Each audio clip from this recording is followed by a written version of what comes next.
All right, all praise to the Most High Yahweh Hashem Yahweh Shai NKOI.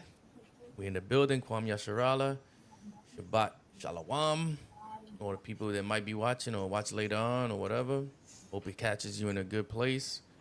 Hope your prayers are being answered. You know what I'm saying? The Most High is working with y'all. All praises, bro. So here with the brethren.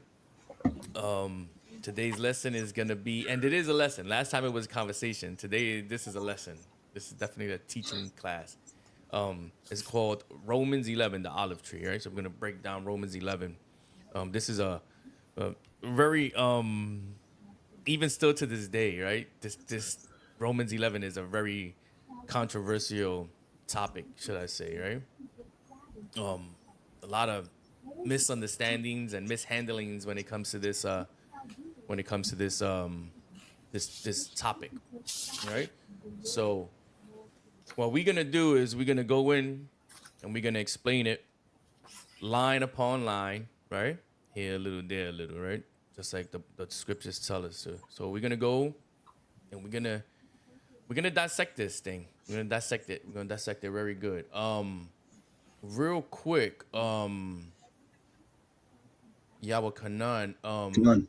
if you're gonna be reading, since we're gonna go in, I suggest that you have maybe your sword open to Romans 11, and then maybe your app so that you could do precepts. Side by Because side con. so you could, you know what I'm saying? So you could just switch quickly, and you're not, you know, because it is gonna be it's gonna be a lot. So. So what we're gonna do is we're gonna break down Romans 11, right? Gonna go in. So we're gonna start off with Romans chapter 8 and verse 28. And the reason why I'm starting at this place is because, you know, a lot of people that read the Bible, they love to isolate things. And so what they don't understand is that this whole Romans, you know, Romans 11 doesn't start. The topic of Romans 11 don't start at Romans 11. It actually starts at Romans 8. So when you read the whole book of Romans all the way through, you see how it starts early. It doesn't start at Romans 11. It actually, again, it starts at Romans 8, and that's why I'm gonna go in at Romans 8. We're gonna start at Romans 8 because you need to understand certain things in Romans 8 in order to understand Romans 11. Right? It's just that simple. I mean, people like to just read Romans and 8. and glance through things, and There that's is just not, therefore you know, that's not how that goes. So let's start at Romans 8 and read verse 28. Hallelujah. This is the book of Romans, chapter 8 and verse 28. And we know that all things work together for good to them that love God, to them who are the called according to his purpose. So it says, to them who are the called, to them who are the called. So we're gonna find out who are the called, right? Let's go to Isaiah 48 and 12. We got to find out who he's talking about, who he's talking to, what's going on here, right?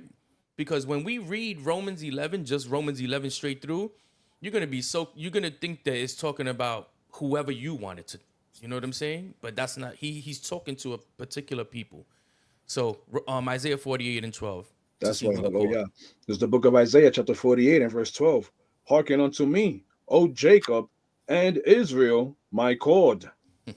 I am he, I am the first, I also am the last. So it says, "Oh Jacob and Israel, my called." So Israel is the Most High's called. So when in Romans 8:28, when it says to them who are called, this is talking about Israel. Okay, and you're gonna see it in Romans 11. You're gonna see it. It's plain and simple. But I'm establishing context. Okay, so let's go to Romans 8 and verse 29. Hallelujah. This is the book of Romans, chapter 8 and verse 29. For whom he did foreknow, he also did predestinate to be conformed to the image of his son, that he might be the firstborn among many brethren. So there's three parts in this scripture right here. There's for whom he did foreknow, the predestined, and the firstborn among many brethren. So watch this. Who is the them that he foreknew? Who is that speaking to? Who is that speaking about? Who's the foreknew? Who is it that the Most High foreknew? Right? We're gonna get it. We also gonna talk about the predestined. Who is predestined? So the ones that are predestined is the ones that he foreknew. It says it right there. Look, for whom he did foreknew, he also did predestinate. So the foreknew are the ones that are predestined. So let's see who was the foreknew. Amos 3, verse 1 and 2. Hallelujah.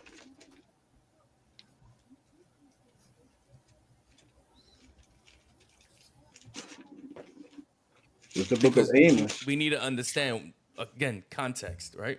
That's right. This is the book of Amos, chapter 3, verses 1 and 2. Hallelujah.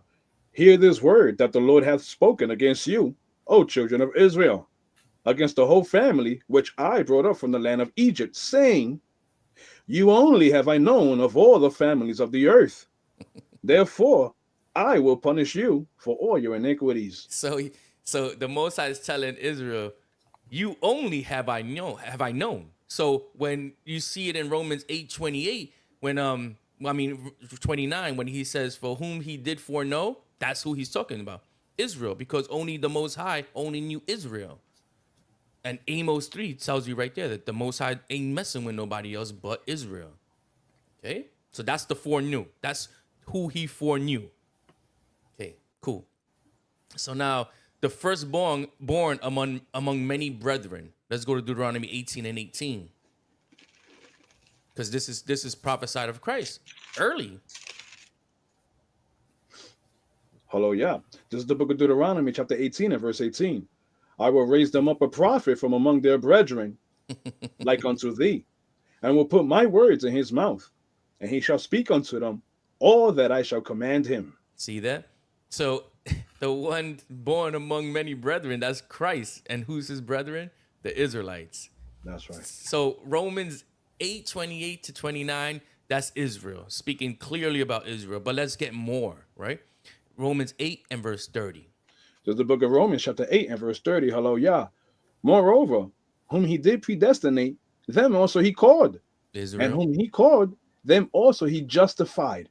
And whom he justified, them he also glorified. So now people would say that you see, the Most High is justifying the heathens and bringing the heathens in, but that's false.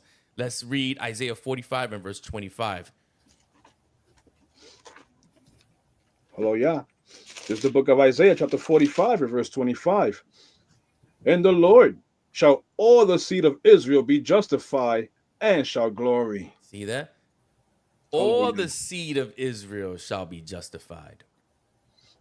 So when we ask who's justified, Israel. Seed of Israel. And there goes the scripture to prove it, right? You won't find nowhere where the Greeks, right? The native Greeks, the ethnic Greeks, you can't find where they're justified.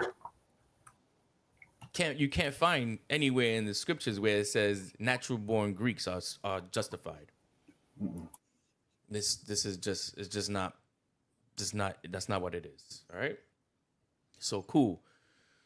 So now we know from Romans 8:28 to 8:30 who's justified, who's predestined, who's the foreknown, right? Who's the amongst many brethren, right? We understand that. Now we understand that all of that is speaking about Israel. And I just gave y'all the precepts so that, you got the precepts to understand Romans 8, right? The latter part of Romans 8. So now we're going to move and we're going to go into Romans 11 now. All right? So go ahead and read Romans 11, verse 1. Hallelujah. Classic scripture. This is the book of Romans, chapter 11, and verse 1. I say then, hath God cast away his people? God forbid. For I also am an Israelite, of the seed of Abraham, of the tribe of Benjamin. So Paul is telling you, he's letting you know that he's an Israelite. He's letting you know his tribe, and he's letting you know the context of what's going on here. And the context is Israel being casted away or not. And he's telling you right now that Israel is not cast away. God forbid. God forbid. Right? So he's letting you know, no, Israel's not. Of course not. I'm an Israelite. How can Israel be a cast away if I'm an Israelite? See that? He's letting you know straight off the back the context. Context is Israel. Okay, let's read verse 2. Hallelujah. This is the book of Romans, chapter 11, and verse 2. God hath not cast away his people, which he foreknew. So now he's telling you who's the foreknow, right? He's telling you is Israel's the foreknow. Those when it says the foreknew, for he foreknew them, that's Israel. He's letting you know right there. Go ahead. What ye not? What the scripture saith of Elias, how he maketh intercession to God against Israel, saying, Read Lord, on. they hath killed thy prophets, and digged down thine altars, and I am left alone, and they seek my life. Read on. But what saith the answer of God unto him? I have reserved to myself 7,000 men who have not bowed the knee to the image of Baal. Read on. Even so, then at this present time also there is a remnant according to the election of grace. According to the election of grace, right? The election of grace. And we're going to get all of that. We're going to get all of that. We're going to get all that. As a matter of fact, let's just get it right now. Isaiah 45 and 4 to show who's the elect. This is the book of Isaiah, chapter 45, and verse 4. For Jacob my servant's sake, and Israel mine elect, I have even called thee by thy name. I have Israel, certainly my thee, elect. though thou hast not known me. You see that? Israel, mine elect. So the Israelites are the elect. That's God's elect.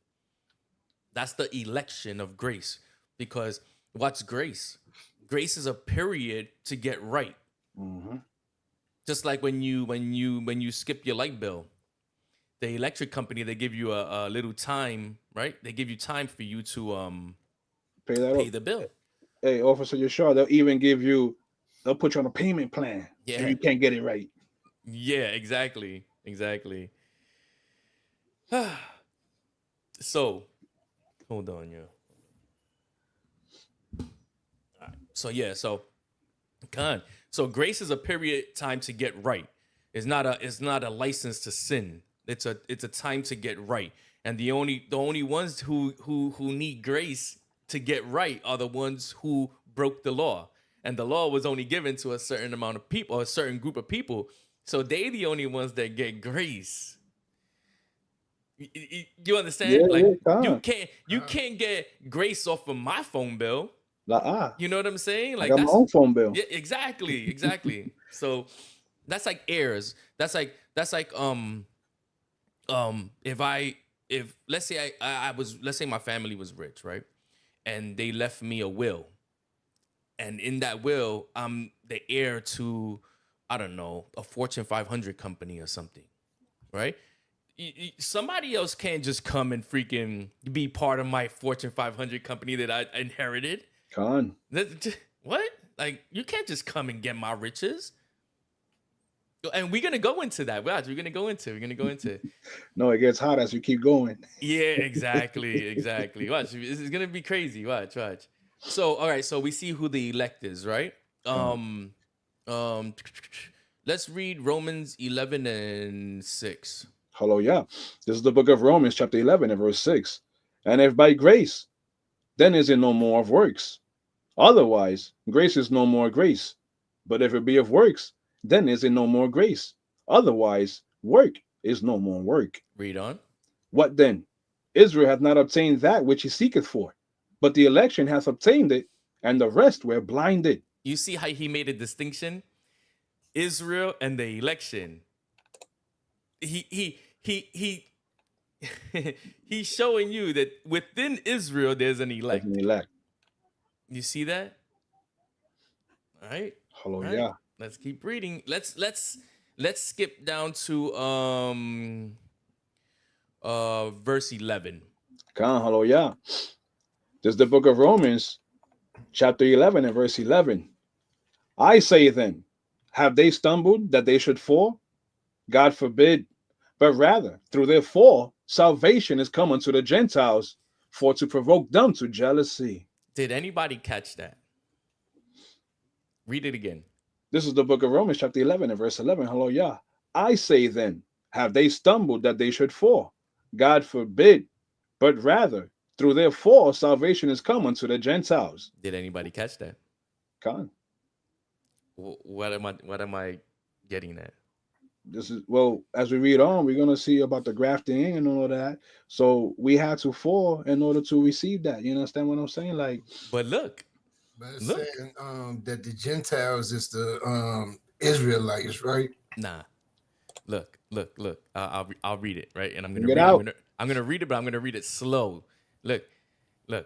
I say then, have they stumbled that they should fall? God forbid. But through their fall, Salvation. y'all ain't catch that. Y'all not catching that. Look, he said, have they stumbled that they should fall? God forbid. But then he goes, but through their fall, wait a minute, but you just said that God forbid that they would fall. So God forbid means no, they're not going to fall. But then he comes out and says, but through their fall, wait, but you just said that they weren't going to fall. But then you say, but through their fall. So wait, what's going on here? Did they fall? Did they not fall? Go to Blue Letter Bible. Go to Blue Letter Bible and look up Romans 11 and 11. I'm gonna show you something. I'm gonna show you something. Because when we read this stuff, man, we gotta know what's going on, bro. We gotta know what's going on as we read. We can't just read it. And that's the problem with a lot of people. They just read. They don't dissect. You know what I'm saying? It's like you ever seen somebody eat food and they're like a sloppy eater? They just that's what people do with the scriptures. They're not taking Gobble it it up. right. They're not taking their time with it, savoring it, understanding the flavors that you know what I'm saying, the taste, and they just hungry. I'm hungry. I got the blue letter, King. So go ahead. Let me can you share your screen? Absolutely. Hello, Yah. Go ahead and share your screen, and I'm gonna go into what I'm trying to say. So You gonna zoom that in, King? I can see it.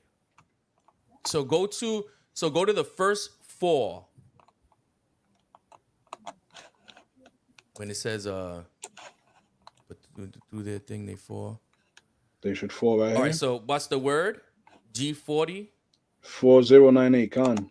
Okay, so what does that mean? What does that word mean? Pipto, a reduplicated and contracted form of pedo, which occurs only as an alternate in certain tenses, probably akin to alighting. Hold on, what's the meaning? Right there. To descend from a higher place to a lower fall. So that first 4 is to descend, to come down. That's the first 4, to come down from a high place. Now go back and let's see what the second fall is. 3900. G3900. The first one is G4098. Second one is G3900. Paraptoma. Which means to fall beside or near something. Read on. A lapse or deviation from truth and uprightness, a sin, misdeed. So the first fall is to fall from a high place, and the second fall is to sin. So now let's go back to Romans. You can stop sharing your screen now. That's fine. So now let's go back to Romans 11 and 11. And now watch. Yeah.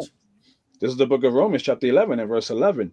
I say then, have they stumbled that they should fall from the high place? God forbid, but rather through their fall, their sin, salvation is coming to the Gentiles. Understand now when you're reading it? Now it makes sense. Okay, cool. Now it makes sense. So now we're gonna see who is this sinning and who's the Gentiles, right? So now it says through their fall, right? Their sin. And now is this talking about all Israel? No. The elect. Let's see. Go to Ezekiel 16 and 51. Because remember, it says, through therefore, now salvation has come into the Gentiles. Now we're gonna see who the Gentiles are too, and we're gonna emphatically prove who the Gentiles are. But watch. Hallelujah. Let's This see is who the for. Let's see who was the one that fell.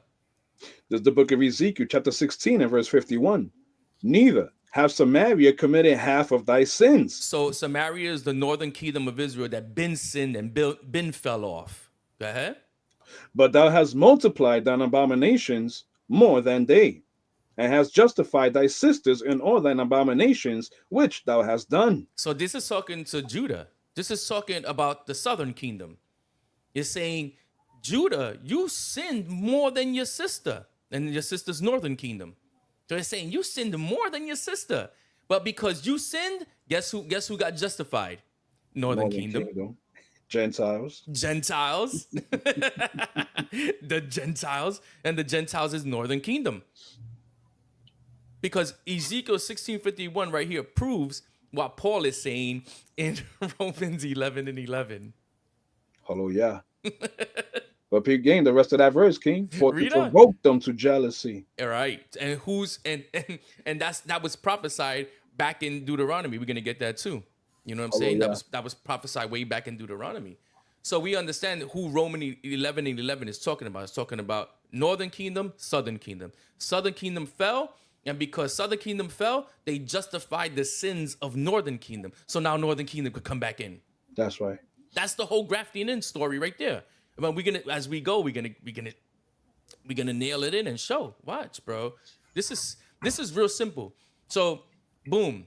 Let's show that that there was a difference between northern kingdom and southern kingdom, and let's show that there's always been a issue, right? Ever since First Kings when they split, Con. they was even split before First Kings.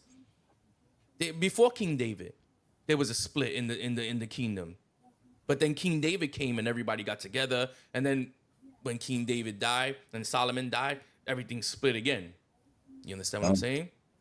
So let's show that there's what's that called?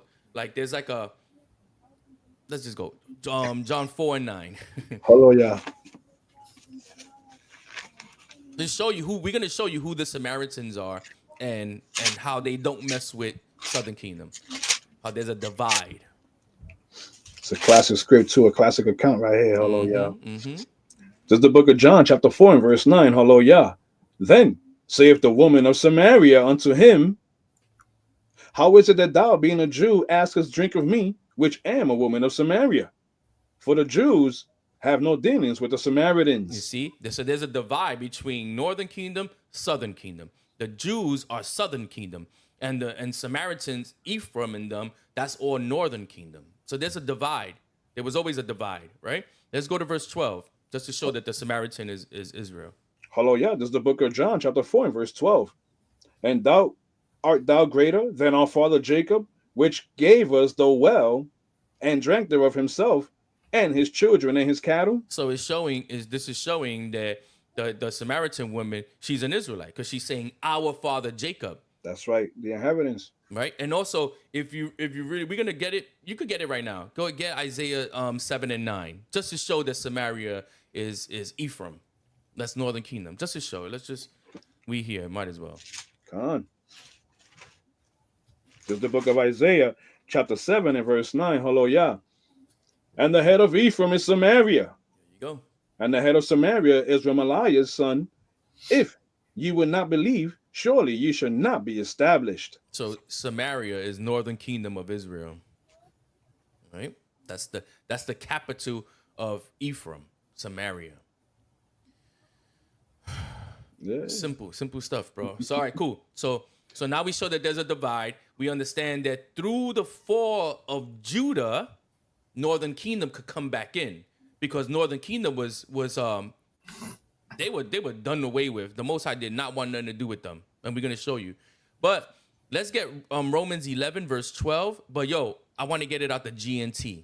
Copy. It's important that we get it out the GNT, because the way GNT says it, you're gonna be like, oh snap, okay, cool. I got you, King. We gotta understand these things, man. We can't just glide over scripture, bro. It's when you glide over scripture, you miss everything. I had a discussion with somebody, and they were just missing every part of the Bible, just because all they wanted to do was get to their point. But they were started early. They should have just went in straight to that one verse that they wanted to go to, because they missed so many good points, and they had to bring them back so that, you know what I'm saying, he could break down everything and understand. Crazy. This is the book of Romans, chapter 11 and verse 12. Hallelujah. Out of the GNT. Hold on, yeah. Khan, hallelujah. All right, go ahead. This is the book of Romans, chapter 11 and verse 12. Out of the GNT. The sin of the Jews brought rich blessings to the world, and their spiritual poverty brought rich blessings to the Gentiles. Then, how much greater the blessings will be when the complete number of Jews is included. My bad. Read that again. Hallelujah. This is the book of Romans, chapter 11 and verse 12, out of the GNT. The sin of the Jews. The sin of the Jews. Go ahead. Brought rich blessings to the world. Who's the world? Let's go Israel, to world without end. Let's go to Isaiah 45:17.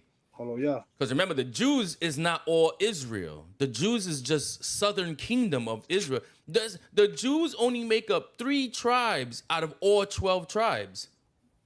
That's right. So how is it that the Jews are all Israel? This is impossible. The Jews are southern kingdom. Jew means Judah, house of Judah. You see what I'm saying? King, that's also Ezekiel 37 for Judah and his companions. We're gonna get there. Hallelujah. Don't spoil it. We're gonna get there. Oh man. This is the book of Isaiah, chapter 45 and verse 17. Hallelujah. But Israel shall be saved in the Lord with an everlasting salvation. Right. Ye shall not be ashamed nor confounded, world without end.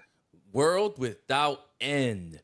So when you see Romans 11 and verse 12, when it says the sin of the Jews brought rich blessings to the world, see, you got to understand, when northern kingdom fell off, it was only southern kingdom, the Jews, right? The house of Judah. But now that Judah fell, now the blessings to the world of Israel is that the northern kingdom could come back in. Gone.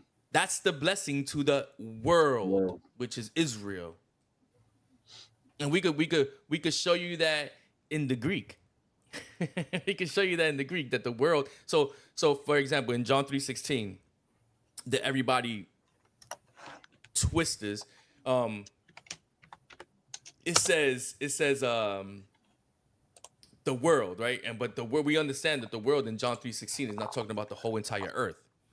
The word is cosmos, and it means government, right? And then when we look at Matthew 2 and 6, Christ is the governor. So if he's the governor of what? Of the government. And what government is that? Israel. Israel. So John 3:16 is not talking about the planet Earth. It's talking about the world. Hold on, let me share your screen. You see what I'm saying? Right here. It's the word cosmos. This right here, this is the book of John, chapter 3 and verse 16 out of the blueletterbible.org. For God so loved the world. You click that G2889. The word for world is cosmos. Cosmos. So it's not talking about the world as a whole, like the office is bringing out. Hallelujah. And that first one right there, the first. Yep, an apt and harmonious arrangement or constitution, order, government. So it's speaking about a government. And when you look at Romans 11 and 12, that word world is cosmos. It's the same word. Right. Right? Same word. And if you want to look at any word that talks about the planet Earth, it's not going to be cosmos. It's going to be something totally different. It'd probably be like either aeon or gay or the other word, akameno, something like that. I can't pronounce them always, but you get the gist. It's not cosmos. For the planet Earth, is not cosmos. Okay, cool. So let's go back. Let's go back to Romans 11 and 11. Out the KJV is fine. Hallelujah. This is the book of Romans, chapter 11 and verse 11 out of the KJV. I say then, have they stumbled that they should fall? God forbid. But rather, through their fall, salvation is come unto the Gentiles, for to provoke them to jealousy. So now the Jews are going to fall and now Northern Kingdom could come back in. And Northern Kingdom, the bringing back of Northern Kingdom is going to get the Jews jealous. Let's go to Deuteronomy 32:21 to show that that was prophesied already to happen. Hallelujah. This is the book of Deuteronomy, chapter 32 and verse 21. Hallelujah. They have moved me to jealousy with that which is not God. They have provoked me to anger with their vanities, and I will move them to jealousy with those which are not a people. I will provoke them to anger with a foolish nation. So now people get that twisted. And the reason why they get it twisted is because they say, you see, a foolish nation. Well, Northern Kingdom was considered a nation, and we're going to prove it, right? And it says, with those which are not a people, Northern Kingdom was considered not a people. Let's prove it. Hosea 1 and 10. 10. Come on, got it right here. Bring It's it the out. book of Hosea, chapter 1 and verse 10. Hallelujah. Yet the number of the children of Israel shall be as the sand of the sea, which cannot be measured nor numbered. And it shall come to pass that in the place where it was said unto them, Ye are not my people, Mhm, there you go. there it shall be said unto them, Ye are the sons of the living God. So there it says, "Ye are not ye are not my people," meaning they are not a people no more. They just vanished. Read verse 11 too. Come, hallelujah. This is the book of Hosea, chapter 1 and verse 11. Then shall the children of Judah and the children of Israel be gathered together. You see And that? The children of Judah, the Jews, and the children of Israel be gathered together. Read on. and appoint themselves one head, and they Christ. shall come up out of the land, for great shall be the day of Jezreel. So you see that? The Jews and Israel. See that? Two separate people, two separate nations, or the two nations. Watch this. Go to Ezekiel 37 and 22. Now we're gonna bring that out, King. Shalom, Yasharala House of Learning. Hallelujah. This is the book of Ezekiel, chapter 37 and verse 22. Hallelujah. To show them, we're gonna show now how they're nations. Right? Two separate nations. Hallelujah. And I will make them one nation in the land upon the mountains of Israel, and one king shall be king to them all, and there shall be no more two nations, neither shall they be divided into two kingdoms anymore at all. You see? So now we're showing how this is a separation within Israel, and they were considered two separate nations. So now when you go to Romans and you see, they was going to be provoked by jealousy of a nation, of a foolish people, that's Northern Kingdom, because Northern Kingdom was a foolish nation. That was just what's that scripture? Ephraim is a silly dove. Oh, Salakia. Yeah. Ephraim is a silly dove. Fool. He's a fool.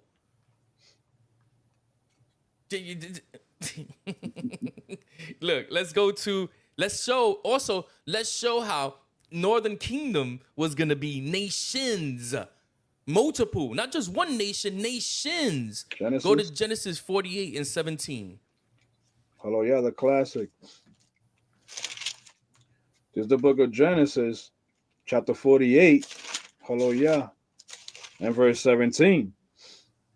And when Joseph saw that his father laid his right hand upon the head of Ephraim, it displeased him. And he held up his father's hand to remove it from Ephraim's head unto Manasseh's head. Now go to 19.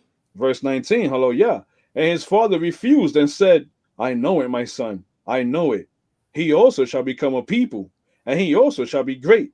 But truly, his younger brother shall be greater than he, and his seed shall become a multitude of nations. So wait, so Ephraim is going to be a multitude of nations. So who said Northern Kingdom wasn't a separate nation? It's just a separate nation within nations and nations within that nation. You're crazy. So when you look at Mexicans, that's a nation. When you look at El Salvador, that's a nation. When you look at Peru, that's a nation, right? That's right. All these tribes are nations. Come on, dog. You crazy, man. In a literal sense, too. In a little, yeah. Right, exactly. So when let's go to Romans 11:13. Hallelujah. Out the KJV, Lord. Yeah. That's cool. Hallelujah. This is the book of Romans, chapter 11, and verse 13. For I speak to you, Gentiles, and as much as I am the apostle of the Gentiles, I magnify mine office. So we're gonna see who's the Gentiles, right? We already touching on who the Gentiles is obvious, but we're gonna keep on daggering it in because we like to kick people when they're down, right? Romans 11 and verse 14. Hallelujah. This is the book of Romans, chapter 11, and verse 14. If by any means I may provoke to emulation them which are my flesh, and might save some of them. So wait, 9:13. no, hold 9 on. and 3. No. So look, right? Who's his flesh? Now somebody would say, "Oh, that's Israel. All of Israel is his flesh." But right here, he's not talking about all Israel. Go to Romans 11 and 1 again, so we can see it. This is the book of Romans, chapter 11, and verse 1. I say then, hath God cast away his people? God forbid. For I also am an Israelite, of the seed of Abraham, of the tribe of Benjamin. So when he says of them which are my flesh, he's talking about his tribe. He's talking about his southern kingdom friends. Oh man. Khan, that's a good one. Jeremiah 33:24. That's a good one, definitely. So I'll share it right on the screen. Yes, exactly.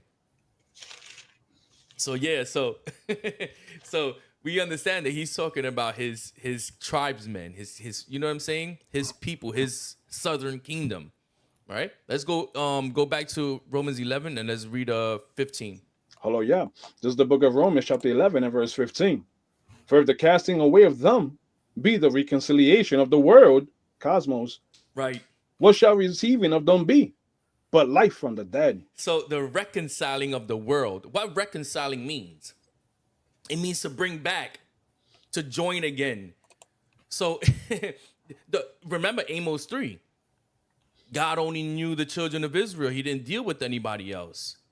So the bringing back of the world, which is cosmos, which is Israel, that's bringing back the Israelites together in one fold. That's Ezekiel. We just read that in Ezekiel 37. That's right. Yeah, officer about it, and Yahweh also spoke about that in John chapter 10. Yeah, 10 and 16. Other sheep, other sheep have I that are not of this fold. Because that's why. Because most of Northern Kingdom was, right? But there was Northern Kingdom here. We're gonna get to. We're gonna show you that that's why Northern Kingdom became Gentiles, because they were still here. They were just scattered everywhere. Anyway, we'll show you because there's still a lot to cover, right? So boom. Romans 11:16. Read. You could read 16. Hallelujah. It's the book of Romans, chapter 11, and verse 16. For if the first fruit be holy, the lump is also holy. And if the root be holy, so are the branches. So now we're gonna start talking about the branches. We're gonna finally start getting into the tree itself and start talking about the branches. So now I don't know who knows anything about grafting in. This is a real thing. Like you could Google this and learn how to graft in. This is a real thing. Branches, if let's say for example, you have an apple tree, right? And some of the branches break off because they got rotten or whatever case, branch broke off. You can literally take another piece of that tree, cut the branch, and put that branch to that, and then it'll grow. It'll continue growing. You tape it up. Right, you tape it up and everything. That's grafting in. That's what grafting means. You cannot take an apple tree branch and stick it to an orange tree and assume that you're still gonna grow apples or anything for that matter. It just won't grow because it's not part of that root. Gone. So to say that you're gonna take something else, another nation, another people, right? Let me not use nation, another people, and put them into this people, and it's gonna be one. That's not. No, it has to be the same people. That's the way farming works. That's the way grafting in works. It doesn't work any other way. But read verse 17. Hallelujah. This is the book of Romans, chapter 11, and verse 17. And if some of the branches be broken off, and thou, being in wild olive tree, wert Same. grafted in among them, and with them partakers of the root and fatness of the olive tree, boast not against the branches. So it's the same thing. You see that as the same. Is the a wild olive tree is still an olive tree. That's right. It's just dudes are wild. He's giving you an example. Like Northern Kingdom was wild, bro. You know what I'm saying? Like what Northern Kingdom was crazy. They were wild. All right. They wild out fast, early, right? But they could come back in though. That's the whole. This is. You know what Paul is doing with this olive tree analogy. This is his interpretation of the prodigal son. Khan. That's all this is. This is his interpretation of the prodigal. He read the or understood the teaching of the Messiah and then just gave his spin on it in a different way to where other people could understand. It's the same. It's the same thing. This is prodigal son. This is just his interpretation of prodigal son. All right.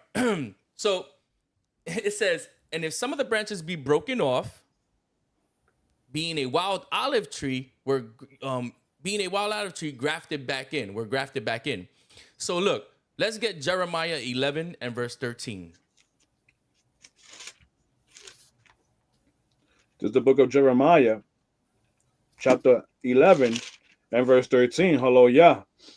For according to the number of thy cities were thy gods, O Judah, and according to the number of the streets of Jerusalem, have ye set up altars to that shameful thing, even altars to burn incense unto Baal. So this is Southern Kingdom going off. Go ahead. Read 16. Hallelujah. Verse 16. The Lord called thy name, a green olive tree, fair and of goodly fruit. With the noise of a great tumult, he hath kindled fire upon it, and the branches of it are broken. You see? You see that? So not only Northern Kingdom was broken off, but now Judah's being broken off. See that? You got two houses that were part of one tree that both fell off. Now, and Paul is he's gonna explain it as you keep on. He's gonna explain it, right? So we read Ezekiel 16:51. Read it again, just so that we could see Judah falling off. That's right. Hallelujah. This is the book of Ezekiel. Hallelujah. Chapter 16 and verse 51. Neither has Samaria committed half of thy sins, but thou hast multiplied thine abominations more than they, and hast justified thy sisters in all thine abominations which thou hast done. So the fall of Judah allowed Northern Kingdom to be justified. So now, what I noticed about this Romans 11 is not only Paul's interpretation of prodigal son, but he took what was written by the prophets. He took what was written by the prophets and brought it back and used their unbelief of Messiah to show them falling off still. So it's like a 2-in-1. You understand what I'm saying? Like a similar to, kind of like a similar to. You know what I'm saying? So let's read Hosea 14 and 6 to show that Northern Kingdom is part of that branch, is part of that tree. Hallelujah. This is the book of Hosea, chapter 14 and verse 6. His branches shall spread, and his beauty shall be as the olive tree, You see? and his smell as Lebanon. You see? So they're gonna be they're part of that olive tree. Go ahead. Verse 7. Verse 7, hallelujah. They that dwell under his shadow shall return. They shall revive as corn and grow as the vine. The scent thereof shall be as the wine of Lebanon. So you see, it says, they that dwell under his shadow shall return. So this is Northern Kingdom being able to return. Okay? Let's go to Romans 11 and let's read 18. Hallelujah. This is the book of Romans, chapter 11 and verse 18. Boast not against the branches, but if thou boast, thou bearest not the root. So Paul is telling Northern Kingdom, don't boast. You being brought back in, but don't boast against the natural branches, against the branches. Who's the branches that we shouldn't boast against? Go to Zechariah 12 and 7. Hallelujah. This is the book of Zechariah.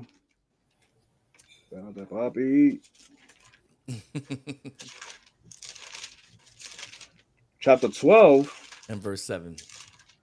And verse 7, hallelujah. The Lord also shall save the tents of Judah first, that the glory of the house of David and the glory of the inhabitants of Jerusalem do not magnify themselves against Judah. Don't boast against Judah. Just Judah's the chosen one out of all of them. Where did the Messiah come from? Judah. Where did the greatest king before Messiah came from? Yahweh, Judah. You see what I'm saying? So we can't boast against Judah. Northern Kingdom should not be boasting. Just because Northern Kingdom was able to come back in and Southern Kingdom fell, don't mean that Northern Kingdom can now boast and say, yeah, you see, Daddy let us back in, so we better than you now. Nah. No way. Judah was always Hold on, slow down a bit. All right, sorry. Okay, hold on.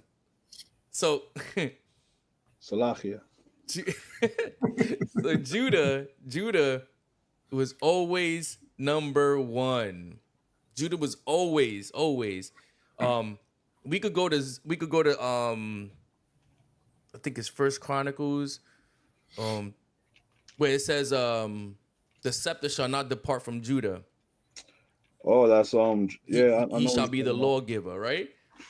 So this is, you don't have to go there. I'm just referencing it. So we got to understand that Judah was first. Judah was first, right? Let's go to Numbers 14 and verse 30. Let's show some history, right?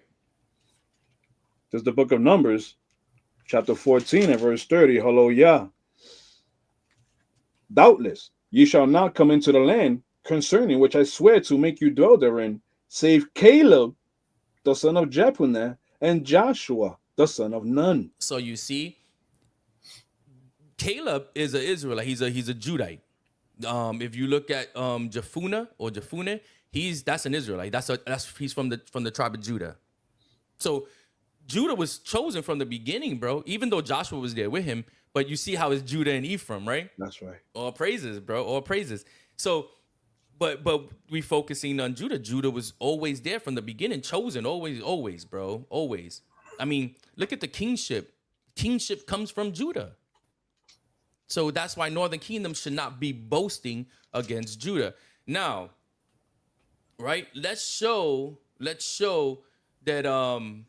As a matter of fact, why do I have this here? Oh yeah, go to Hosea 4 and 17, because we're gonna show how Northern Kingdom was disbarred a long time ago. Because remember, it says bring them back in and don't boast against the natural branches, because even though you were brought back in, or you were grafted in. Go ahead. This is the book of Hosea, chapter 4 and verse 17. Hallelujah. Ephraim is joined to idols. Let him alone. So back in the days, Ephraim was cut off, and Most High didn't want to deal with him. That's why the Most High said they're going to be not a people, because I'm cutting them off. So Ephraim was cut off early, but they're able to come back in. That's the grafting in. That's why Paul said, don't boast against the natural branches, which is Judah. Don't boast against Judah. And we see that in prophecy, not to boast against Judah, right? That's right. Cool. So let's go to Romans 11 and verse 24. Hallelujah. This is the book of Romans, chapter 11 and verse 24. For if thou wert cut out of the olive tree, which is wild by nature, and wert grafted contrary to nature into a good olive tree, how much more shall these, which be the natural branches, be grafted into their own olive tree? You see, he's talking about Judah right there. He's talking about Judah. He's saying, so now that you could come in, if you could come in, being that how much you messed up, remember, they could come back in too. And that's Judah. Now, Judah could come back in. And the only reason why you even came in is because Judah fell. That's right. So now that Judah fell, you could come back in, but they're also coming in also. Watch. We're gonna keep reading. Watch. It gets good. Let's read verse 25. Hallelujah. The book of Romans, chapter 11 and verse 25. This is it right here. For I would not, brethren, that ye should be ignorant of this mystery, lest ye should be wise in your own conceits, that blindness in part is happened to Israel. In part. Go ahead. Unto the fullness of the Gentiles be come in. To the Gentiles come in. Read the next verse. Verse 26, hallelujah. And so all Israel shall be saved. So wait a minute. So wait a minute. Wait a minute. So how is it that he's saying to the Gentiles come in, and then the next verse he says, so all Israel can be saved? Yeah. Because that's the Gentiles are the northern kingdom, and the northern kingdom got to come back in order for all Israel to be saved. Okay, let's prove that Israel is the Gentiles. Go to let's go to Matthew. No, you know what? Let's go to 1 Corinthians 10, 1 through 2. Let's start chopping it down real quick. Huh. This is the book of First Corinthians, hallelujah, chapter 10, verses 1 and 2. Oh, Moreover, wait, my bad. Con. Go to Isaiah 45 and 25 first, because Romans 11 and 26 says, and so all Israel shall be saved, right? Con.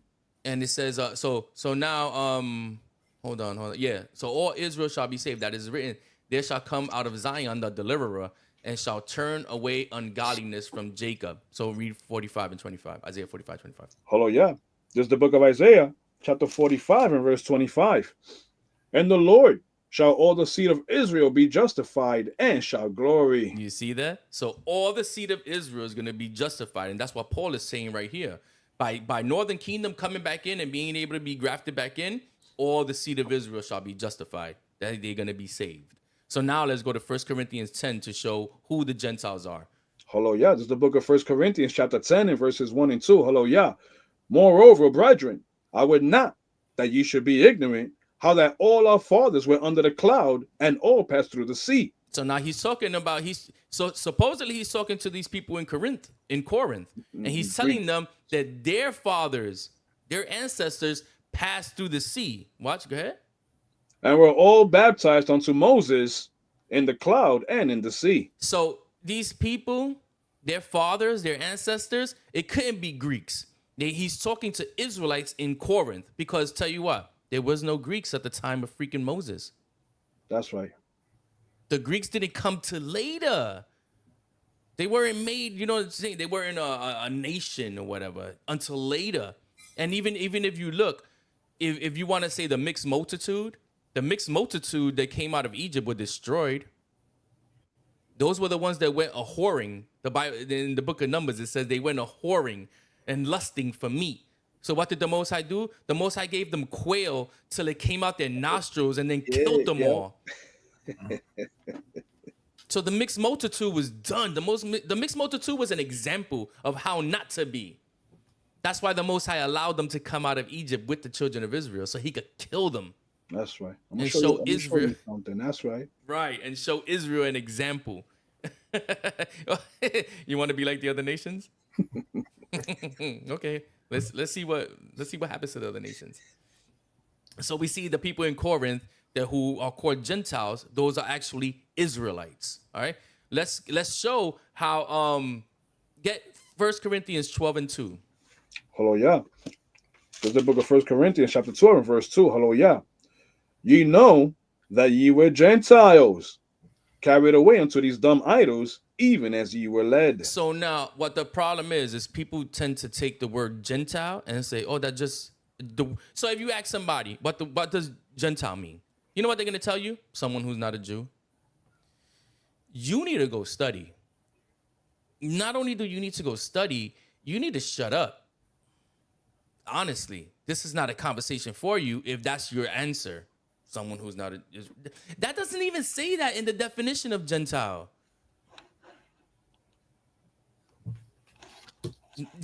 Gentile means nation, people, heathen. That's all it means. That's right. And we just showed you in Genesis 40, 48:17 or 49:17, how Ephraim was going to be a multitude of nations. So what that means, Ephraim was going to be a multitude of Gentiles. It's that simple, bro. You know, you can't even go to Google for this, King, because you're just gonna get jacked up, bro. Yeah, they'll feed you the whole. You know what I'm saying? They'll feed you what they want you to know. That's right. You know what I'm saying? That's right. But Gentile just means nation, heathen, people. That's it. Israel is called Gentiles in the book of Judges. The book of Judges, chapter 20, I believe, or something like that. They're called Gentiles. They're called, it says, and this people, right? But when you look at the Hebrew, it's called Goy. And Goy means Gentiles. Khan, I just read that, yo. All praises, bro. Hallelujah. All praises. Hallelujah. Then see the power of reading? Reading is fundamental, like for real, it really is. All right, cool. So you read 1 Corinthians 12 and 2? Khan. Watch this though. It says, ye know that ye were Gentiles. So if Gentiles means just a people, how can you not be that anymore? Right. Khan. Cut. They were Gentiles because they were doing Gentile. You know what I'm saying? That's They were doing Gentile stuff. Yeah, they were Hellenized. They were heathens. They were doing heathenism stuff. Watch this, Hosea 4:17. This is elementary. So remember, y'all, we still in Romans 11 and 26, right? 26, Khan. Yeah, Hallelujah. so let's keep that in mind. We're breaking down who the Gentiles are from Romans 11:25, actually. Go ahead. This is the book of Hosea, chapter 4 and verse 17. Ephraim is joined unto idols. Let him alone. So that's how Northern Kingdom became Gentiles, through the idolatry. That's why First Corinthians 12 and 2 says, ye know that you were Gentiles carried away unto these dumb idols. Because Northern Kingdom was into idolatry. They were carried away into these dumb idols from Jeroboam back in First Kings, when he made, even before that, in the wilderness, they were, That's right. you know what I'm saying? They were making golden calves and worshiping golden calves. So they always been into idolatry. Let's, again, continue daggering, right? Let's go to Matthew 4:15. Because we showing how Northern Kingdom is Gentiles. In the sense where they heathens. Go ahead. This is a cut right here. Hallelujah. This is the book of Matthew, chapter 4 and verse 15. The land of Zebulun and the land of Naphtali, by the way of the sea beyond Jordan, Galilee of the Gentiles. Galilee of the Gentiles. Now, people would say, oh, yeah, because at the time of Christ, Northern Kingdom was covered with different nations. The towns of Northern Kingdom, they were traded off during the Assyrian captivity. Man, y'all don't know nothing, and we're gonna prove it.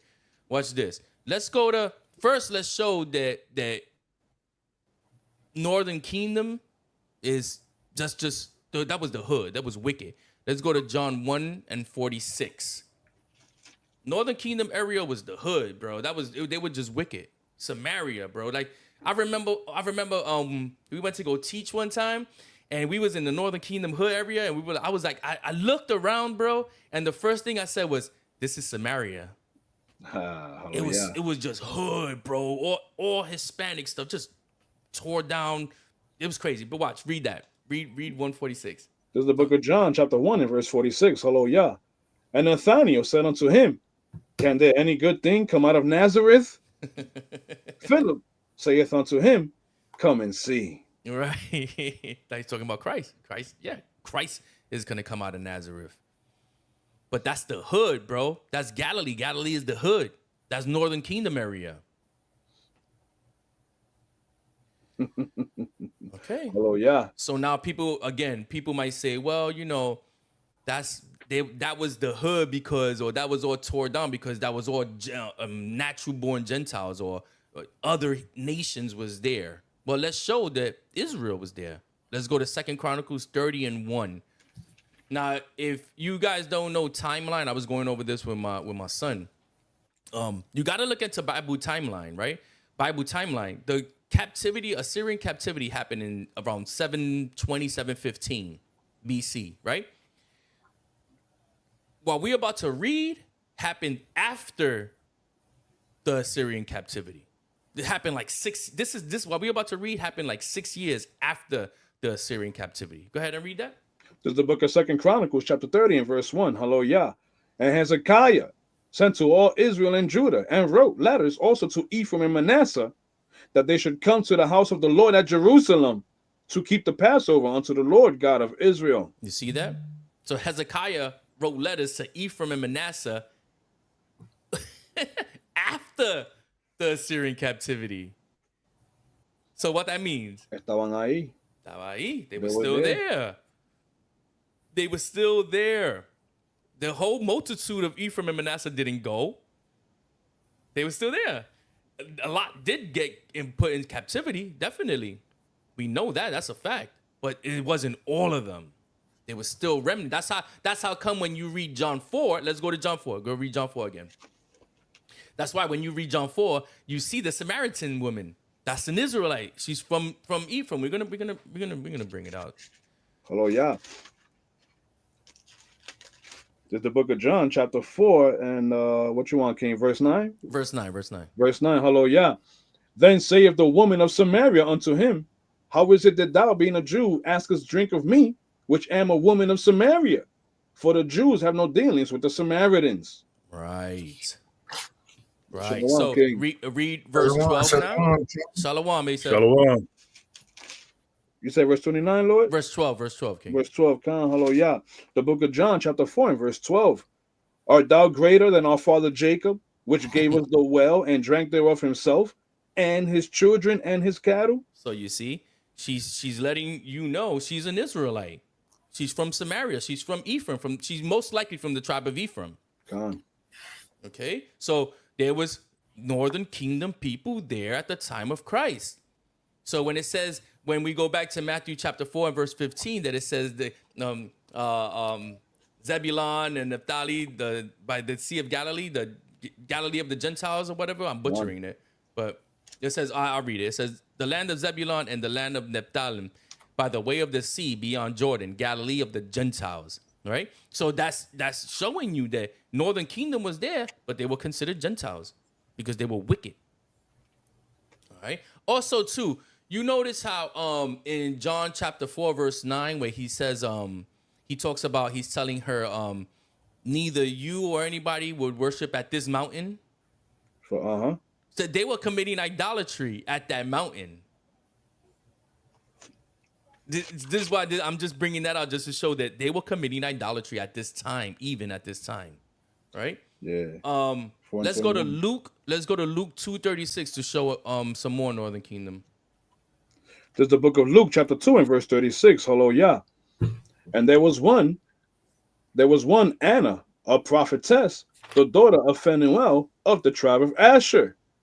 She was of a great age and had lived with an husband 7 years from her virginity. So you see that? Even Asher was there too.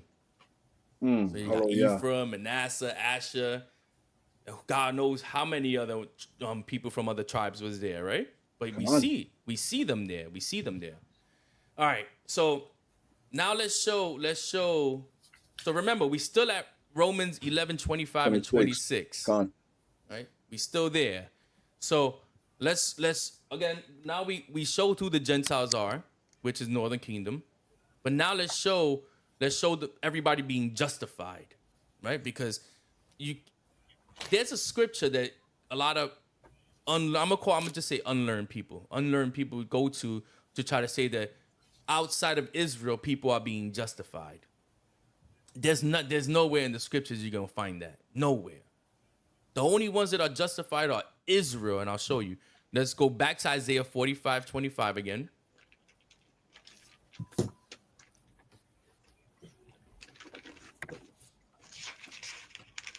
Hello, yeah. This is the book of Isaiah, chapter 45 and verse 25. And the Lord shall all the seed of Israel be justified and shall glory. Right. Read let's go back to Romans 11:25 again. And you're gonna read it all the way to 27. Hello, yeah. This is the book of Romans, chapter 11, verses 25 through 27. For I would not, brethren, that ye should be ignorant of this mystery, lest ye should be wise in your own conceits, that blindness in part is happened to Israel, unto the fullness of the Gentiles be come in. Which we already showed, that's the northern kingdom. And so all Israel shall be saved, As it is written, they shall come out Stop, of. stop, stop, stop. So all Israel shall be saved. So the Jews gonna come back. They're allowed to come back in. The northern kingdom is coming back in, and that way all of Israel can be saved. That's why he's letting you know that straight up and down. Go ahead. Hallelujah. As it is written, they shall come out of Zion, the deliverer, and shall turn away ungodliness from Jacob. Hold on, hold on, hold on. Did y'all catch that? Read that last part again. They shall come out of Zion, the deliverer, and shall turn away ungodliness from Jacob. No, ungodliness from the other people that are not Israel. Ungodliness from Jacob. Why not ungodliness from everybody? It's all about Israel, King. if the Gentiles, the non-Israelites, are being grafted in, why he's saying turn ungodliness only from Jacob? Why he's not mentioning the other people? That's because there is no other people. It's not for them. Amos 3, 1 and 2. Read verse 27. Hallelujah. Romans chapter 11 and verse 27. For this is my covenant unto them, when I shall take away their sins. This is my covenant unto them. Yo, how can you read Romans 11 and think this has anything to do with anybody outside of Israel? Just because the word Gentiles is there. Just because it says that the Gentiles could be grafted in. Gentiles are the Israelites that went off, bro. This is Northern Kingdom he's talking about. This is crazy. So it says, for this is my covenant unto them, when I should take away their sins. What sin? Transgression of the law. Who was the law given to? Israel. So how can it be? Yeah, this is crazy. Let's go to watch this now, because we're talking about the covenant, right? The covenant that was given unto them. Watch this. Go to Galatians 3:15, but King, I need it out the ESV. Khan, got you, Lord. So remember, Romans 11:27. For this is my covenant unto them.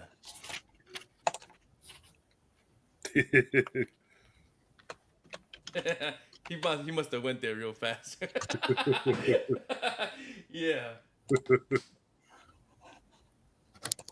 Okay, that was Galatians 3:15. Khan. So remember, we're talking about the covenant, right? The covenant, God's covenant with the people. This is the book of Galatians, chapter 3 and verse 15, out of the ESV. To give a human example, brothers, even with a man-made covenant. So he's just giving an example, right? Go ahead. No one annuls it or adds to it once it has been ratified. Hold on. Because you gotta read. You gotta read 13 and 14 though. Yeah, read the reason why I say that is because Christians got this thing where, and I can say this as a former Christian. I can say this because Christians got this thing where they always harp on. One of the things they always harp on is the blessing of Abraham, the covenant of Abraham. Okay, so we're talking about in verse 14. We'll get rid of Yahweh Canaan is get ready to read the blessing of Abraham, but then it's talking about who the blessing is supposed to come for. So it can't be like you were saying for everybody else. This has to be for who Paul is writing to. This is for the foreknew, for the predestined. And exactly. we read who the predestined are and who the foreknew is, right? Yeah. The justified, right? Yeah. This is the book of Galatians, chapter 3, verses 13 through 15 out of the ESV. Christ redeemed us from the curse of the law by becoming a curse for us. For it is written, curses everyone who is hanged on a tree. So that in Christ Yahweh Shai, the blessing of Abraham might come to the Gentiles, so that we might receive the promised spirit through faith. To give a human example, brothers, even with a man-made covenant, no one annuls it or adds to it once it has Even been with ratified. even with a man, even with the man-made covenant, no one adds or disannuls to it. So imagine the covenant of God. You really can't add to it or take away from it. So if the covenant of God is only with the children of Israel, how are you adding other people to it? To it. That's a cut. God. That is such a cut. You cannot add other people to the covenant. Paul It is says, even telling you that. it says in verse 13, Christ has redeemed us. Who is the us Right. from the Right. curse of the law? Right. Who was under the law?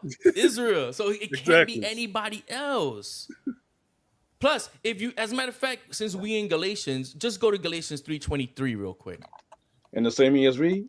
Yeah, I guess. Hallelujah. This is the book of Galatians, chapter 3, and verse 23 out of the ESV. Now, before faith came, we were held captive under the law. So before faith came, we were under the law. He has to be talking to Israelites because Only Israel. nobody else was under the law. Only Israel. Boom. Right? So now, right? Now, let's go into this covenant, right? But let's go to Matthew 1:21 real quick. That's right, the classic.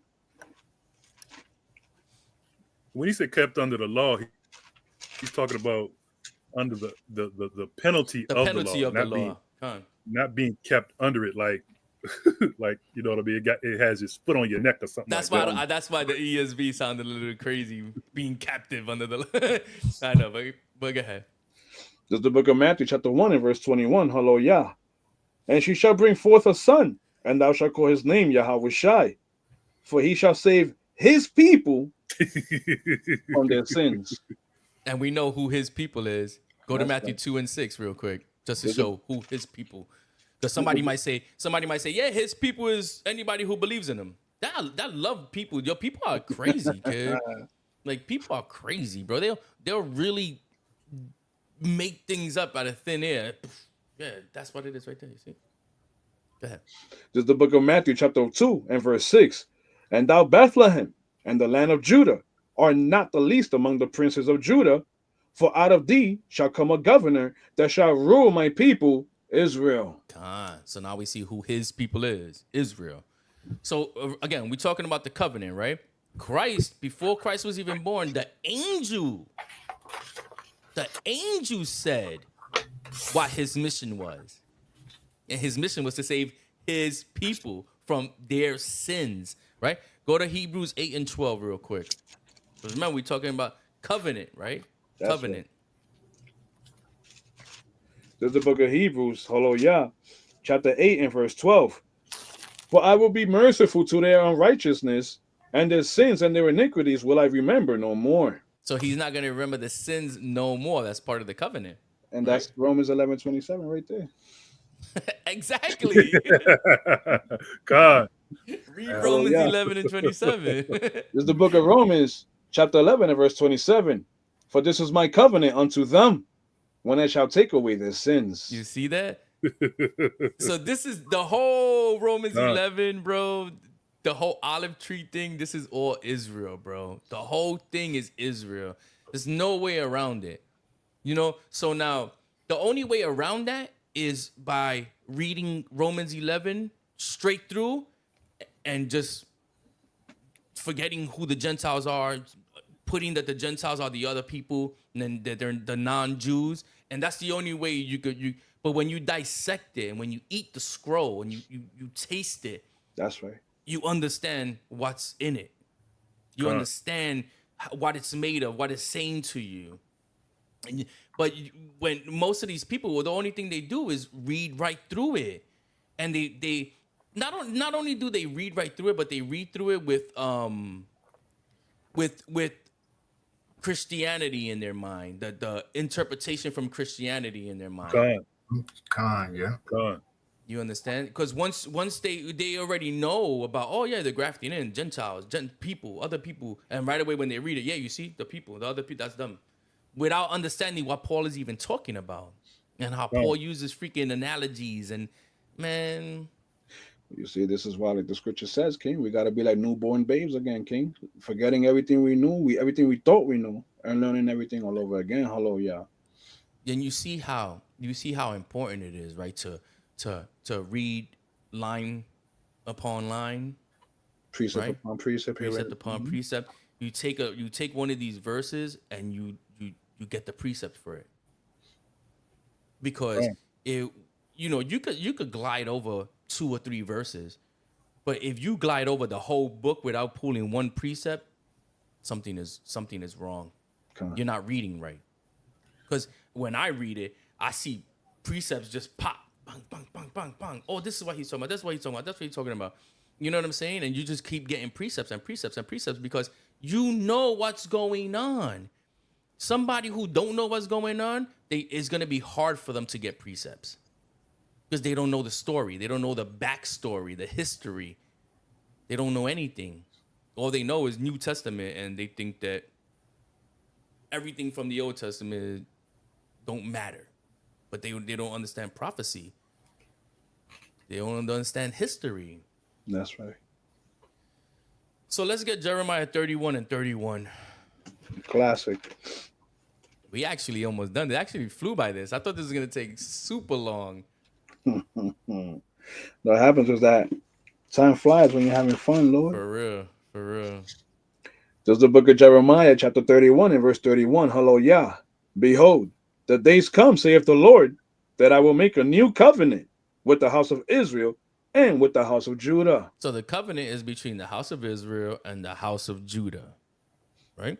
It doesn't say everybody else. It doesn't. And remember while we read in Galatians 3:15, don't add unto it. You can't add to the covenant. It can't be ratified. And you know what? Ratified. No, let's read that again. Go to Galatians 3:15 because that word ratified. You know what that word ratified means? This is the book of Galatians. Come on, right here.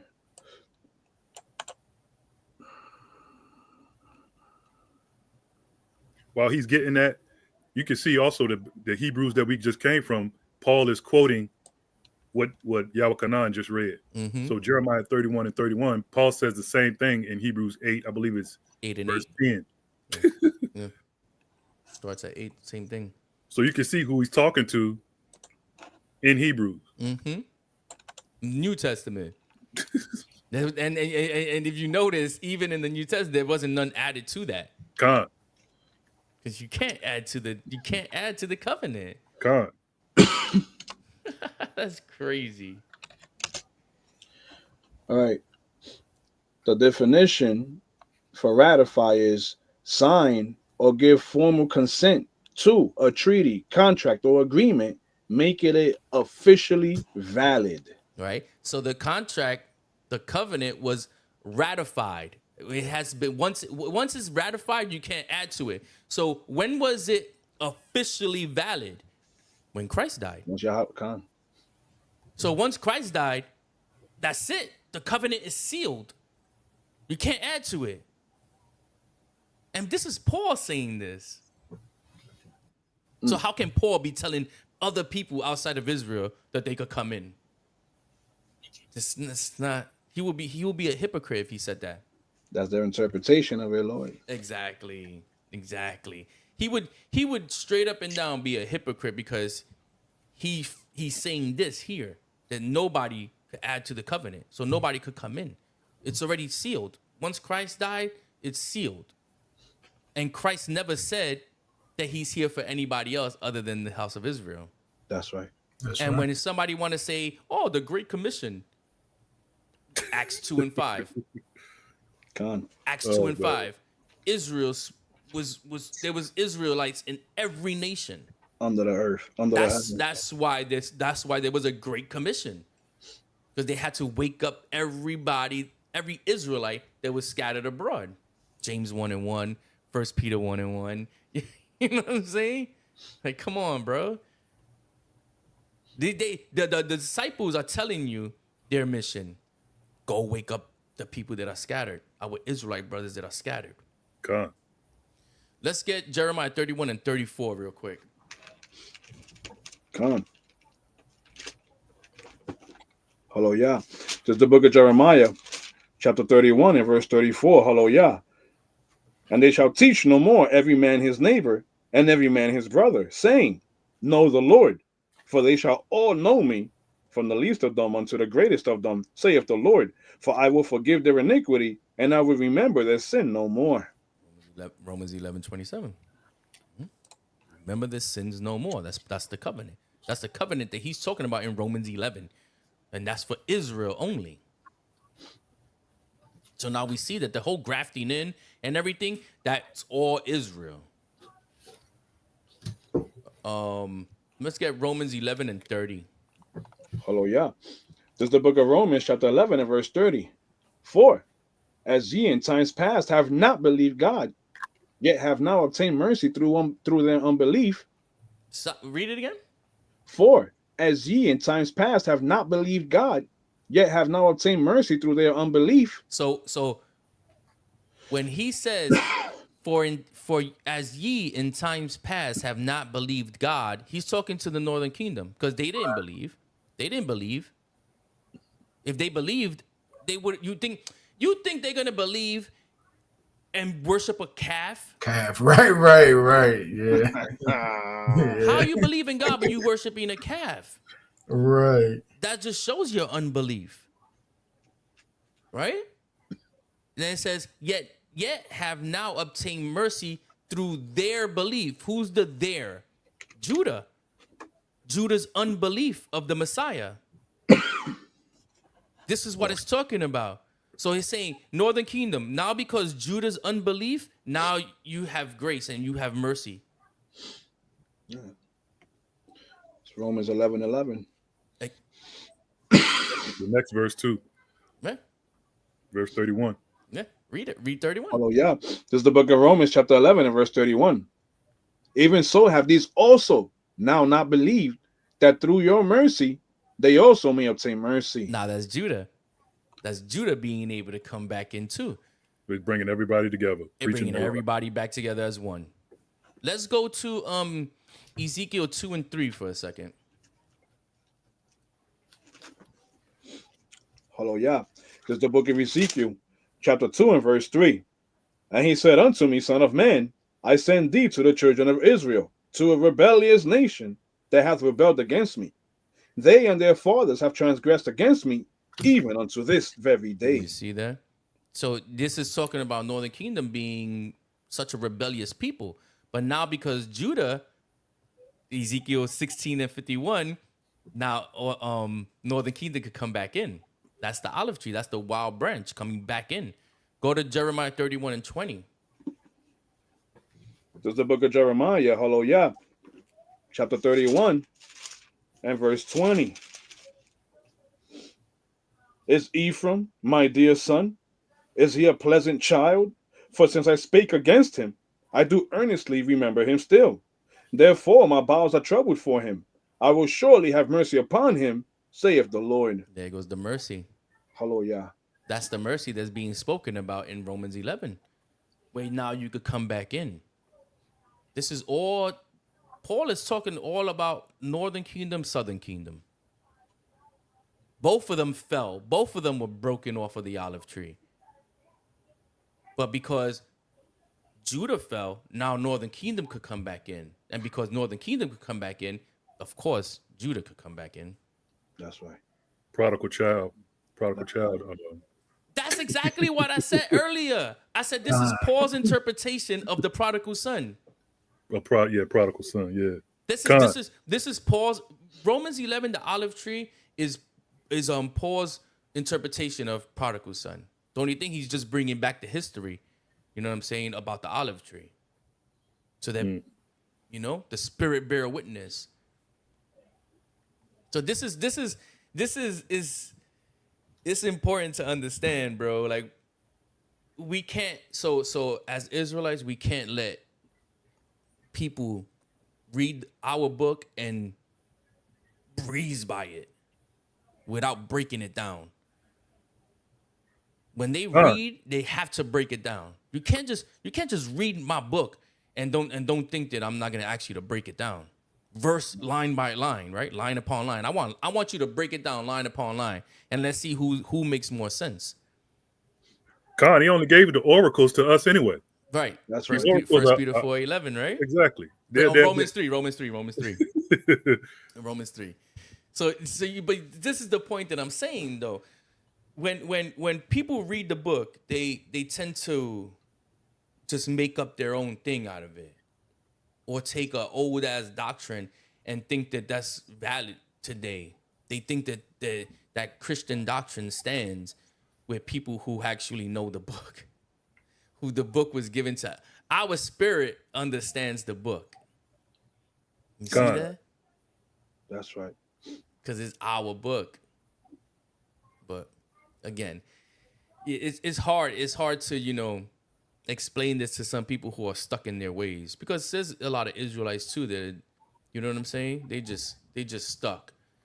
So basically, that was basically it. That went fast. I actually thought it was gonna be longer, y'all. I really did. I thought that was gonna be longer. We breezed through that thing. We read a lot of scriptures. Hallelujah. That was a lot of scriptures, bro. Hallelujah. I actually thought it was gonna be longer. I really thought this was gonna be like a 3-hour class. I was anticipating. This is just so you know. I'll share the notes with y'all too. This is 8.5 pages of notes that we went through just now. Hallelujah. It's a lot of scriptures. But we did it like nothing, like champs. Call Yahweh. Well, Barakata Yahweh Shai. We went through it like champs, kid. Just chopping it, poop, poop, poop, chopping it down. All praises, all praises. Okay.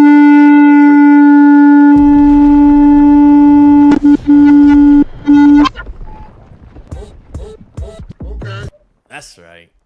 That's Right. Mighty. That's right. So yeah, anybody else got anything you want to say about this topic? I mean, where's a shovel so we could just throw more dirt on it? Like, because this is right? not the way, King. I know. Hallelujah. Call Yahweh. Call Yahweh. There was actually yeah, so you know what's going on here too? Just to, I forgot the verse, bro. It's in Ephesians. Ephesians 2. So what's going on here?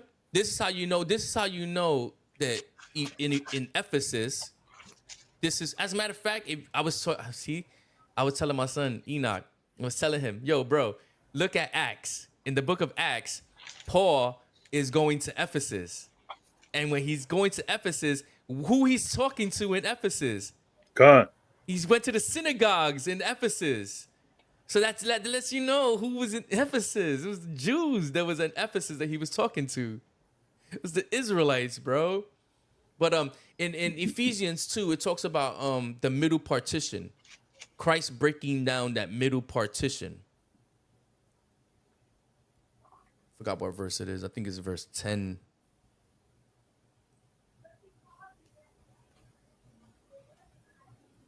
I think it's Ephesians 2 and 10. I'm not sure.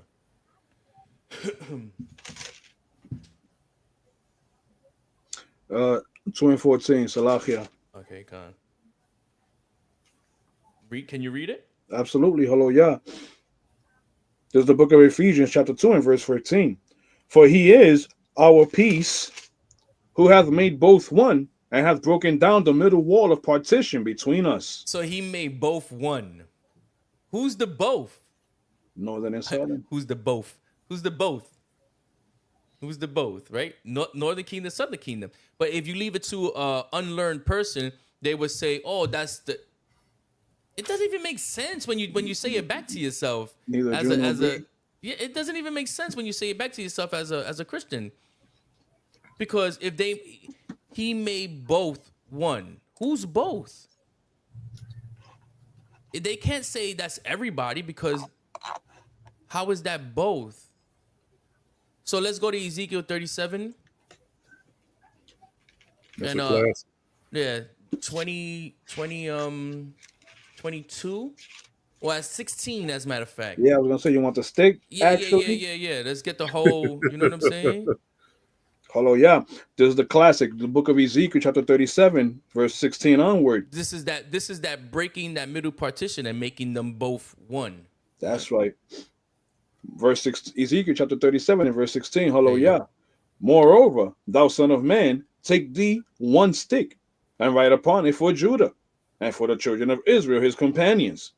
Then take another stick and write upon it for Joseph, the stick of Ephraim, and for all the house of Israel, his companions. Mm-hmm. Verse 17. And join them one to another into one stick, See and that? they shall become one in thine hand. You see that? They shall become one. So you're gonna take Northern Kingdom, Southern Kingdom, make them one. One nation. Read 22. God, hallelujah. Book of Ezekiel, chapter 37, and verse 22. Hallelujah. And I will make them one nation in the land upon the mountains of Israel, and one king shall be king to them all, and they shall be no more two nations, neither shall they be divided into two kingdoms any more at all. You see that? So no more two nations. Now it's just one. It's just one nation now. This is the Most High. This is the Most High's doing. He's not. He's gonna have the Messiah as the king and head over both of them. Right? That's right. Go get John 10 and 16. Classic. This is the book of John, hallelujah, This is the precept to Ezekiel 37. chapter 10 and verse 16. And other sheep I have, which are not of this fold.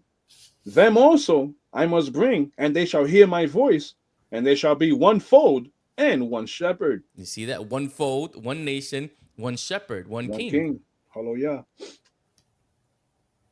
So And that goes right back to Ephesians 2 and 14. exactly, breaking down that middle partition.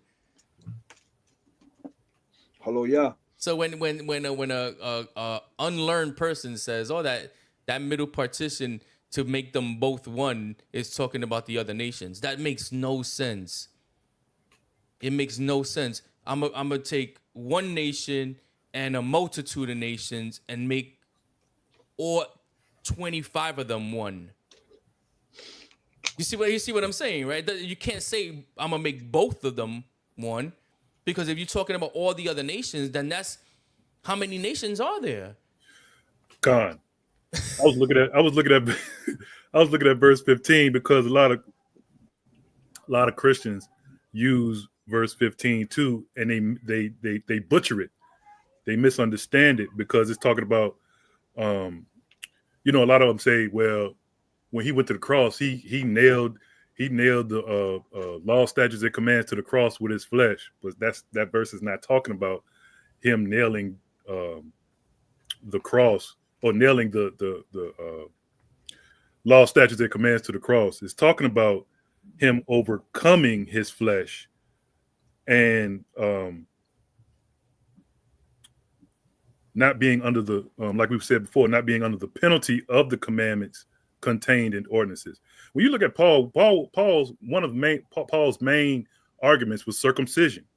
Okay, because a lot of the northern kingdom was not circumcised, and a lot of the Yahweh, a lot of the Jews didn't want to welcome northern kingdom in because they was not circumcised. So Paul is trying to bring everybody together and trying to tell them, don't disregard your brother because he's not circumcised.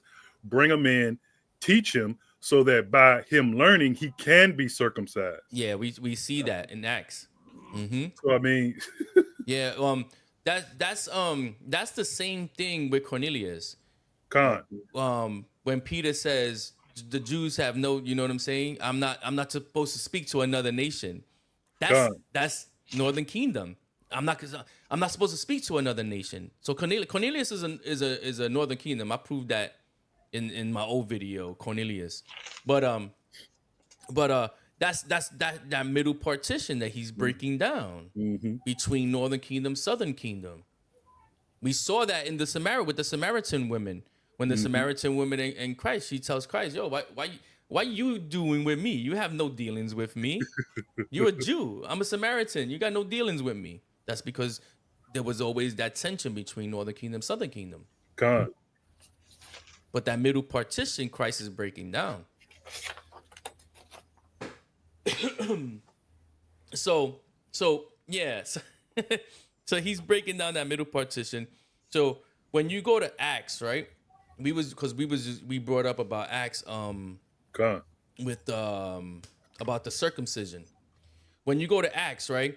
There's the council. Acts 15. Acts 15. Yeah, exactly. That's the first council, because then there's another council after that in Acts 21, right? So the first council is Acts 15, and he talks about, they tell him, don't put heavy burdens on them. You know what I'm saying? Just tell them that they can't fornicate and eat food, with blood and all that stuff, right? Con. But Gone. not to worry about it, because Moses is going to be being preached every Sabbath In the synagogues. in the synagogues. So they'll learn. Con. They'll learn Moses and the rest of the law as time goes on. It wasn't just to hurry up. You can't, that's like being in the street, right? When you preach it in the street and somebody comes, you're not going to tell them right away, yo, put your fringes on right now. Hurry up. You're a child of God. Right. You got to keep the commandments. Hurry up and put the fringes on. Let's go right now. Let's get it. Let's go. You know You what I'm gonna push saying? them Hurry away. up and grow your beard right now. I need you to grow out your beard right now. Hurry up. Grow it. Hurry up. Like, you know what I'm saying? Things take time, bro, Con. So Because this is the fishers of men. right. So people need to understand that it wasn't that they don't have to do it, is that they're gonna do it eventually. Eventually. Con. That once that faith starts kicking in and they understand their duties, they'll start doing it. See, faith cometh by hearing. And it's and faith without works is dead. Woo! So, Yo, drop a bomb on that, bro. Hello, yeah. so yeah, you gotta like we gotta be able to articulate that to people, to a lot of people. You know what I'm saying? Con. Come on, hello, yeah. And it wasn't like Paul was on his own thing. It was just that Paul had a certain way of teaching. Con. Paul was a surgeon. Right. He had a certain way of teaching things that, it just, people really couldn't wrap their head around it. People still can't wrap their head around it. It's really see that? easy though, bro. It's really easy when you really like get into it. It is. Because if I could give the example right quick. Bring it out. This is basically how Paul taught. All right, all of us have a job that we go to, or had a job that we go to, and let's say your start time is 6 o'clock. Okay, 6 o'clock is your law, and 6:03 might be your grace period. But after 6:03, you get a penalty. Okay, but when on every job, you always have people who come in early, right? They come in at 5:15, 5:30, or whatever, and that's how their work schedule is.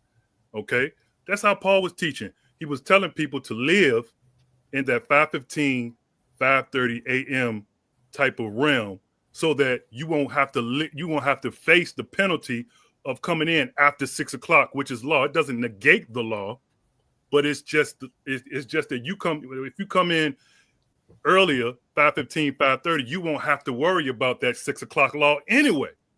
You see what I'm saying? It doesn't negate the law, but because you live in your life up here, or you're coming in early, like for that example, you won't have to worry about facing the law or facing the penalty of the law, or even the grace of the law, because you live your life on a higher level, which is what he was saying Yahushua was doing.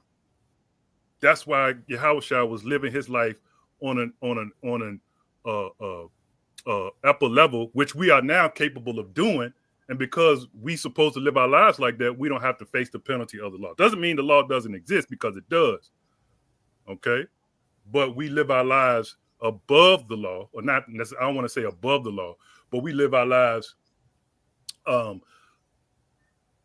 a higher standard.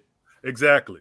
So that we won't have to face the penalty of the law. That's all he was saying. I mean, he made that clear when he goes when he tells us if you do these things, there's no law for you. Exactly. You know what I'm saying? Because you're doing this. So Exactly. as long as you do it, there's no law against you. But exactly. now if you go ahead and you become a fornicator and you're doing this, then now there's a law against you. Now you have to pay the penalty of it. Now you have to pay the penalty, exactly. So yeah, that's that's clear that that's his mission, right? But people again, people would take that to say, "Yeah, I don't have to do the law." You see, I'm still waiting for the verse that says Jesus died, so we don't have to do the law. Man, shucks. No, man. God forbid. I'm still waiting to find that verse. I need that verse. I need that verse. I need to see that. Let me see the Masoretic text right quick, bro. let me see it. It gotta be in there. It gotta be in there because everybody uses it. It gotta be in there. It's in there somewhere. Everybody uses it. Everybody says the same thing. So it gotta be in there. Where it's at though, I don't know. But somebody has it. Somebody knows where it's at. They gotta share it with us. I need to see where it says Christ died so we don't have to do the law. I want to see that scripture and also the one that says that Paul has more power than Christ. Oh Yeah, man, that's yeah, the one yeah. I'm waiting for. Yeah. I heard people say that, yo. That's Oh, my bugged God. out, bro. You're really crazy. That's crazy. Yeah, that is crazy. That is crazy. Yeah, I saw a video where the guy said that. What? Yeah. God Guy forbid, actually man. said that. He actually said they asked him and he said, yeah, Paul has more authority than Christ. Oh, my goodness God. gracious. I mean, hold on a second though. Salakia. Let's get that out of Paul's mouth himself, right? Yeah. Did I? Ah, man. Hello, yeah. That's the one you're going to, right? Khan, hello, yeah. It's the book of First Corinthians. Hello, yeah. Chapter 1 and verse 13. Is Christ divided? Was Paul crucified for you? Right. Plain and simple. I'm gonna leave it right there. I don't gotta go no further. Right. Right. Yeah. That's a It's cut the right truth. there. It's the truth. Think Cut. about Mhm. it. But they act like he did sacrifice, like he did, but they act like Paul was the sacrifice, not Christ, Hey, man. because they run to Paul real quick. Salakia, that's high key idolatry too. Yeah. Con. Yeah. It God. is. It is. It really is. When you think about it, yeah, definitely. They idolizing that man as if he's the Christ himself. That's God true. forbid. Man, that's true. That's a scary thing, bro. That's real scary. You imagine? Yeah, but Paul said, But they do that though. no, I They mean, like, you do standing that. before you about to you getting judged, and yeah, but Paul said, no. Yo, they do that, bro. They literally do that. No, Paul. You know what? You know what's crazy? You could give them a verse about the Messiah, and they'll go straight to Paul. They'll disregard what the Messiah said and go straight to Paul. They'll like let's say you give them Matthew 19, 16, and 17, right? That in order to get to the kingdom, you know, they'll take you straight to freaking Galatians 2 something. Right? No one is justified by the law. They'll tell you that real quick. Nobody's justified by the law if the Messiah just said, that's how I get to the kingdom. That's right. Now reading Romans 2 when he actually says, oh my goodness. The doers of the law shall be justified. Justified. Right. Hello, yeah. Now, we could sit here and say we're already predestined. Right? Everybody. So, for example, the way I see it is, get that scripture. The man's going. That's Proverbs. I think it's Proverbs. So it says the man's going is of the Lord. Watch this.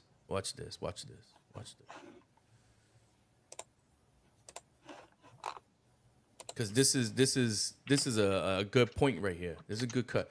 It's actually a cut, really. It really is a cut. Watch. This is the book of Proverbs. Hello, yeah. Chapter 20, verse 24.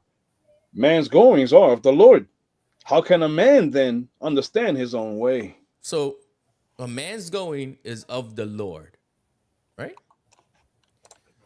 The Messiah said, in order to make it to the kingdom of heaven, you got to keep the commandments.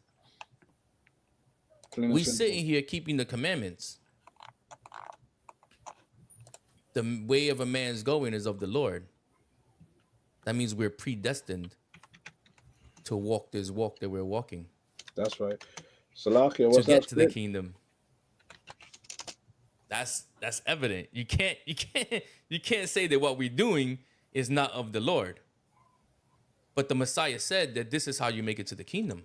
So everybody sitting here is blessed to understand how to get to the kingdom and that we're predestined. And that's also scary for those who don't keep the law. Mm. Because if every man's going is of the Lord and you not keeping the law, then the Most High don't want you to. That's Isaiah 8:20.